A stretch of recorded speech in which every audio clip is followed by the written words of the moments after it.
2 February 2026. दैनिक चालू घडामोडी bye MPSC जागरण. आजचे महत्त्वाचे प्रश्न. प्रश्न 1. नुकताच आंतरराष्ट्रीय झेब्रा दिवस कधी साजरा करण्यात आला आहे? याचे अचूक उत्तर आहे बी. जानेवारी 31. स्पष्टीकरण. आंतरराष्ट्रीय झेब्रा दिवस दरवर्षी जानेवारी 31 रोजी साजरा केला जातो. याचा उद्देश पृथ्वीवरील सर्वात वैशिष्ट्यपूर्ण प्राण्यांपैकी एक असलेल्या झेब्राच्या संवर्धनाबाबत जागरूकता पसरवणे हा आहे.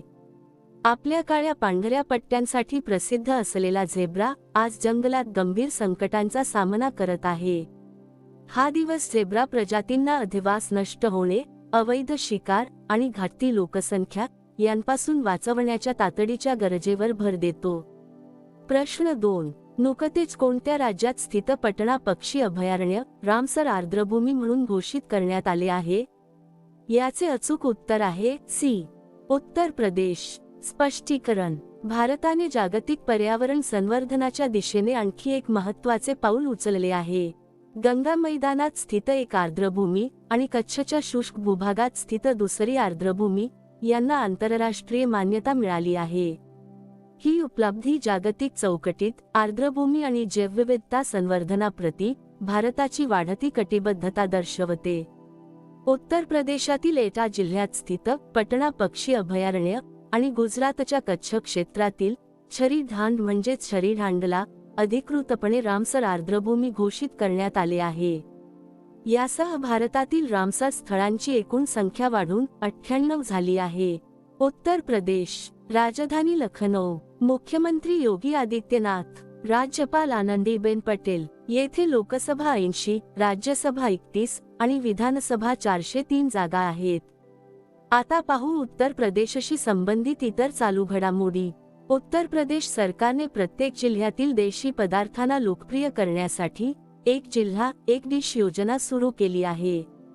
पहिल्या पूर्णतः AI नियंत्रित स्मार्ट पॉवर ग्रिडचे उद्घाटन लखनौमध्ये करण्यात आले. जानेवारी 24 रोजी उत्तर प्रदेशचा स्थापना दिवस साजरा करण्यात आला. उत्तर प्रदेशच्या राज्यपालांच्या निवासाला आता जनभवन म्हणून ओळखले जाईल. प्रकल्प डॉल्फिन अंतर्गत दुसरे देशव्यापी डॉल्फिन सर्वेक्षण उत्तर प्रदेशातील बिजनौर येथून सुरू झाले. उत्तर प्रदेश सरकारने पार्वती अरगा पक्षी अभयारण्याला पर्यावरण संवेदनशील क्षेत्र घोषित केले आहे. उत्तर प्रदेश सरकारने आपल्या सर्व सरकारी शाळांमध्ये आता वर्तमानपत्र वाचणे अनिवार्य केले आहे. प्रश्न 3. नुकताच 39वा सूरजकुंड आंतरराष्ट्रीय शिल्पमेळा कोठे सुरू झाला आहे? याचे अचूक उत्तर आहे बी. फरीदाबाद. स्पष्टीकरण. 39वा सूरजकुंड आंतरराष्ट्रीय आत्मनिर्भर शिल्प महोत्सव 2026 लोकल टू ग्लोबल आत्मनिर्भर भारत की पहचान या संकल्पनेसह फरीदाबाद, हरियाणा येथे जानेवारी 31 ते 15 फेब्रुवारी 2026 या कालावधीत आयोजित केला जाणार आहे. प्रश्न 4. नुकताच 10 दिवसीय सरस मेळा कोठे सुरू झाला आहे? याचे अचूक उत्तर आहे सी. जम्मू काश्मीर. स्पष्टीकरण. जम्मू काश्मीर ग्रामीण उपजीविका मिशन आजपासून जम्मूच्या कला केंद्रात सरस मेळाव्याचे आयोजन करणार आहे. हा मेळा 9 फेब्रुवारी रोजी समाप्त होईल. आता पाहू जम्मू काश्मीरशी संबंधित इतर चालू घडामोडी. केंद्र सरकारच्या ग्रीन पॅनलने जम्मू काश्मीरच्या दुलहस्ती स्टेज 2 जलविद्युत प्रकल्पाला मंजुरी दिली आहे. काश्मीरच्या जेहनपोरा गावात झालेल्या उत्खननात 2000 वर्षे जुने बौद्ध स्थळ सापडले आहे. एम्स विजयपूर कॅम्प्समध्ये JMC पोस्ट ऑफिसचे उद्घाटन करण्यात आले. जम्मू काश्मीरमध्ये दरबार मूव्हची परंपरा पुन्हा सुरू करण्यात आली आहे. 69व्या राष्ट्रीय शालेय क्रीडा स्पर्धा जम्मू काश्मीरमध्ये सुरू झाल्या आहेत. जम्मू काश्मीरसाठी 500 नवीन अटल टिंकरिंग लॅबची घोषणा करण्यात आली आहे. काश्मीर खोऱ्यात मालवाहतुकीसाठी सक्षम असणारे पहिले railway station Anantnag railway station ठरले आहे. प्रश्न 5. नुकताच 39वा भारतीय आंतरराष्ट्रीय चामडा मेळा कोठे सुरू झाला आहे? याचे अचूक उत्तर आहे डी. चेन्नई. स्पष्टीकरण. 39वा भारतीय आंतरराष्ट्रीय चामडा मेळा 1 ते 3 फेब्रुवारी 2026 या कालावधीत चेन्नई ट्रेड सेंटरमध्ये आयोजित केला जाईल. प्रश्न 6. नुकतेच निपाह व्हायरसच्या प्रसाराच्या चिंतेदरम्यान कोणत्या देशाने भारताकडून प्राणी आणि प्राणी उत्पादनांच्या आयातीवर बंदी घातली आहे? याचे अचूक उत्तर आहे बी. किर्गिस्तान. किर्गिस्तान. राजधानी बिश्केक. चलन किर्गिस्तानी सोम. राष्ट्रपती सादिर जापारोव्ह. प्रश्न 7. नुकतेच ऑस्ट्रेलियन ओपन 2026 चे महिला एकेरीचे विजेतेपद कोणी जिंकले आहे? याचे अचूक उत्तर आहे सी. Elena Rybakina. स्पष्टीकरण. एलेना रिबाकिनाने मेलबर्न येथे खेळल्या गेलेल्या ऑस्ट्रेलियन ओपन 2026 च्या महिला एकेरीच्या अंतिम सामन्यात जागतिक क्रमवारीत पहिल्या क्रमांकावर असलेल्या आर्यना सबालेंकाचा रोमांचक लढतीत पराभव करून विजेतेपद पटकावले. प्रश्न 8. नुकत्याच प्रसिद्ध झालेल्या आर्थिक पाहणी 2025 ते 26 नुसार आर्थिक वर्ष 2026 साठी किती वास्तविक जीडीपी वाढीचा अंदाज वर्तवण्यात आला आहे? याचे अचूक उत्तर आहे सी. 7.4%. प्रश्न 9. नुकतीच कोणत्या राज्यात मुख्यमंत्री ग्रामोत्थान योजना सुरू करण्यात आली आहे? याचे अचूक उत्तर आहे बी. गुजरात. स्पष्टीकरण. गुजरातने ग्रामीण प्रशासनाला सक्षम करण्याच्या दिशेने एक महत्त्वाचे पाऊल उचलले आहे. मुख्यमंत्री भूपेंद्र पटेल यांनी मुख्यमंत्री ग्रामोत्थान योजना सुरू केली, ज्याचा उद्देश राज्यभरातील ग्रामीण पायाभूत सुविधांचा कायापालट करणे हा आहे. या योजनेअंतर्गत 2666 नवीन पंचायत कार्यालयांची पायाभरणी करण्यात आली. गुजरात. राजधानी गांधीनगर. मुख्यमंत्री भूपेंद्रभाई पटेल, राज्यपाल आचार्य देवव्रत. येथे लोकसभा 26, राज्यसभा 11 आणि विधानसभा 182 जागा आहेत. आता पाहू गुजरातशी संबंधित इतर चालू घडामोडी. मारुती सुझुकी गुजरातमध्ये एका विशाल कार प्रकल्पामध्ये 35,000 कोटी रुपयांची गुंतवणूक करणार आहे. 2 दिवसीय उत्तरार्ध महोत्सव गुजरातमध्ये आयोजित करण्यात आला. भारतीय कृत्रिम बुद्धिमत्ता संशोधन संस्थेची स्थापना गांधीनगरमध्ये केली जाईल. World police and fire games 2029 च्या 8 खेळांचे यजमानपद गुजरात भूषवेल. रूफटॉप सोलर बाबतीत गुजरात हे आघाडीचे राज्य ठरले आहे. गुजरात 33 वर्षांनंतर पुन्हा टायगर स्टेट म्हणून घोषित झाले आहे. गुजरातचे मोढेरा हे भारताचे पहिले ग्रीन टाउन म्हणून प्रमाणित झाले आहे. राजधानी दिल्ली व्यतिरिक्त गुजरातमध्ये भारत टॅक्सीचे पायलट ऑपरेशन सुरू करण्यात आले आहे. प्रश्न 10. नुकतेच कोणत्या सार्वजनिक क्षेत्रातील कंपनीला ग्रेट प्लेस टू वर्क म्हणून मान्यता मिळाली आहे? याचे अचूक उत्तर आहे ए. सेल म्हणजेच SAIL.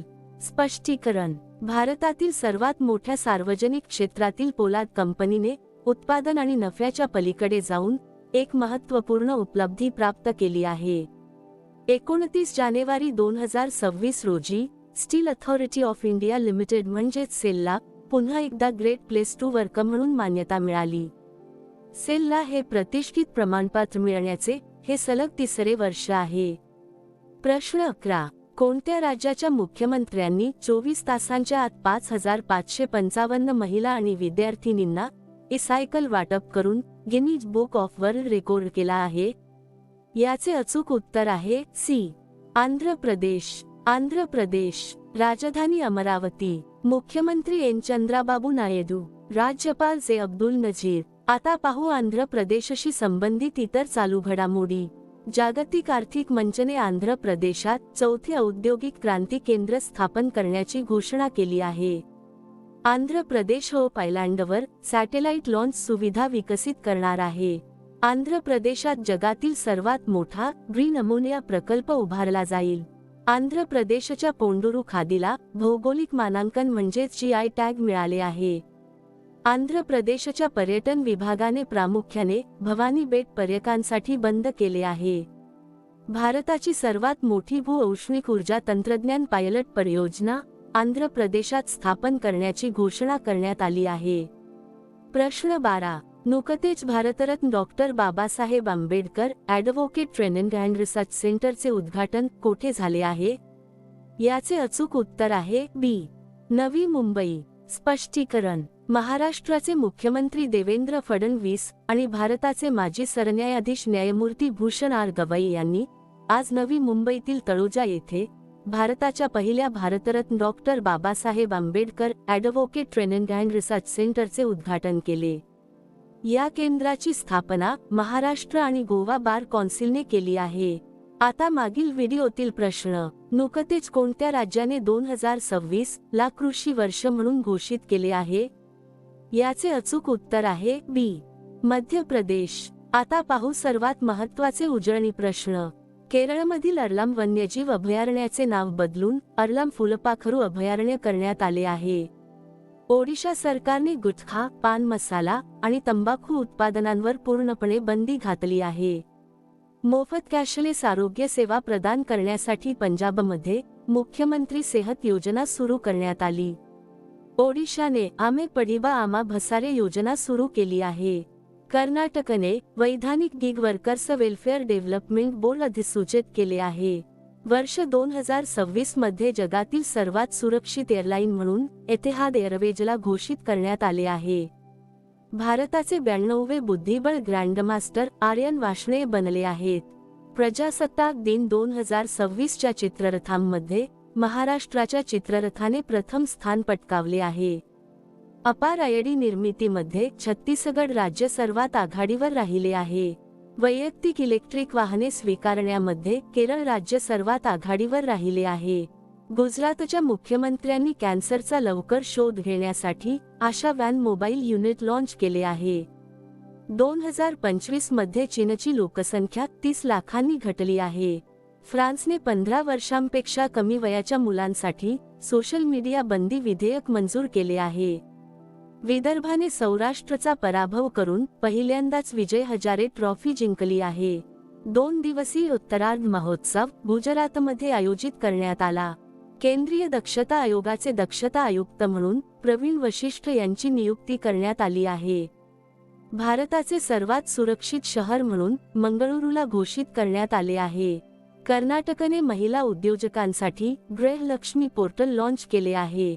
यूपीचे पहिले झिरो फ्रेश वेस्ट डंप शहर लखनऊ बनले आहे. जगातील सर्वात मोठा compressed air energy storage plant चीनने सुरू केला आहे. आता तुमच्यासाठी प्रश्न. नुकतेच IPS पियुष पांडे कोणत्या राज्याचे नवीन DGP म्हणून नियुक्त झाले आहेत? दिलेल्या पर्यायातून याचे अचूक उत्तर कमेंट बॉक्समध्ये नक्की द्या. उद्या पुन्हा भेटू पुढील भागात. धन्यवाद.